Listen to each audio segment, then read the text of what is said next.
गुगु और जादुई आम जंगल के किनारे एक हरी भरी खूबसूरत घाटी थी, जहां कई तरह के जानवर रहते थे।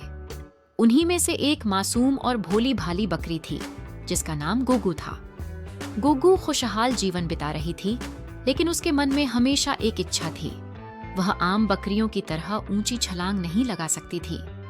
जब भी दूसरे बकरे और बकरियां पहाड़ों पर दौड़ते, वह पीछे रह जाती और उदास हो जाती थी। एक दिन जब गुगु जंगल में घास चर रही थी, उसकी नजर एक सुनहरे चमकते हुए आम पर पड़ी, जो एक पुराने पेड़ की सबसे ऊंची शाखा पर लटक रहा था। यह आम बाकी आमों से अलग लग रहा था, क्योंकि यह धीरे धीरे चमक रहा था। गुगु ने सोचा, यह कैसा अनोखा आम है, शायद इसे खाने से मुझे भी ताकत मिल जाए। लेकिन समस्या यह थी कि आम बहुत ऊंचाई पर था और गुगु ऊंची छलांग नहीं लगा सकती थी। उसने कई बार कोशिश की, लेकिन असफल रही। तभी पास में बैठे हाथी चाचा ने उसकी परेशानी देखी और अपनी लंबी सूंड से आम तोड़कर उसे दे दिया। गुगु ने खुशी खुशी आम खाया और जैसे ही उसने पहला टुकड़ा मुंह में रखा, उसे अपने शरीर में एक अजीब सी ताकत महसूस हुई। अचानक उसके अंदर से रोशनी निकली और उसने खुद को पहले से ज्यादा शक्तिशाली महसूस किया। अगले ही पल जब गुगु ने छलांग लगाई, तो वह हवा में उड़ती हुई एक ऊंचे पत्थर पर पहुंच गई। वाह, मैं इतनी ऊंची छलांग लगा सकती हूँ, वह खुशी से चिल्लाई। जंगल के बाकी जानवर यह देखकर हैरान रह गए। यह कैसे हो सकता है? खरगोश मेनू ने आंखें चौड़ी करके कहा, गुगु तो कल तक ऊंचाई से डरती थी, आज ये हवा में उड़ रही है।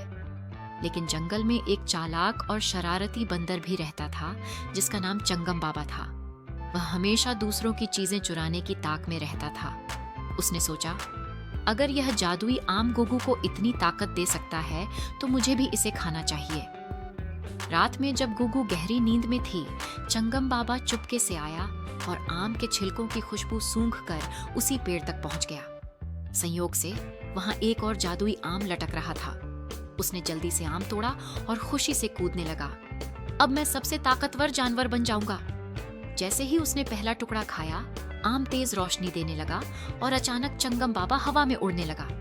अरे, ये क्या हो रहा है? वह जोर से चिल्लाया, मुझे नीचे उतारो।